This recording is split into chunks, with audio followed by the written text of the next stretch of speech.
अच्छा डॉक्टर साहब, मैं इसका डीरूफिंग और बल्जेस को ख़त्म कर रहा हूँ, ठीक है ना। एक्सेस कैविटी को थोड़ा सा रिफाइन कर रहा हूँ। ये मीडियल बल्ज, डिस्टल, ठीक है, लॉन्ग ये पैरेटल और ये बक्कल, ठीक है ना।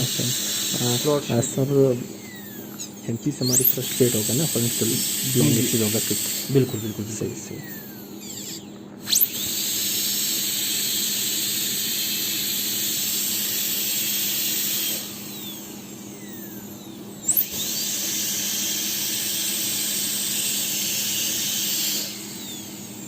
थोड़ा सा वाटर यूज़ करूँगा ताकि ये कर दो।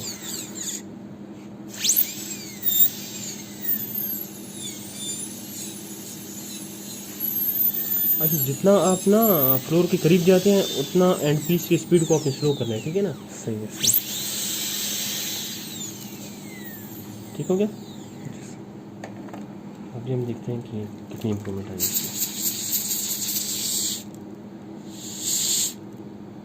अच्छा, अभी आप लोग देख रहे हैं, आप लोग को जो है वो इस्तिमस भी नज़र आ रहा है, सब पल्पल ग्रूव जिसको हमने नाम दिया था वो भी नज़र आ रहा है, और दोनों कैनाल्स भी नज़र आ रहे हैं, ठीक है ना। इसको अभी दोबारा से एक दफ़ा देख लें।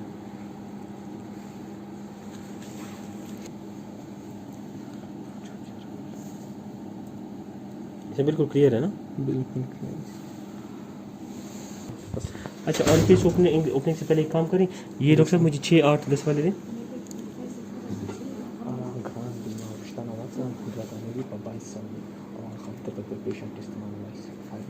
2 22 के ये कौन बता रहा है? जो मैंने आपको बताया था सर, वो एहतशाम डेंटिन को काट रहा है, फिर रिलीज कर रहा है, फिर काट रहा है, फिर रिलीज कर रहा है, ठीक है।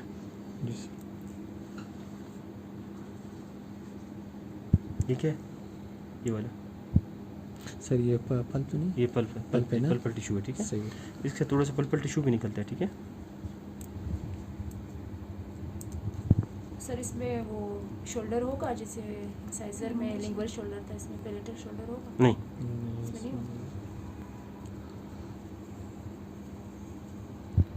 सर अब इसमें एपिकल फोर्स नहीं दिया देता है, जस्ट नहीं एपिकल फोर्स में देना ही नहीं। जी जी बिल्कुल, एपिकल फोर्स। अच्छा, इसके डेब्रिस को बार बार रिमूव करनी होती है, ठीक है ना।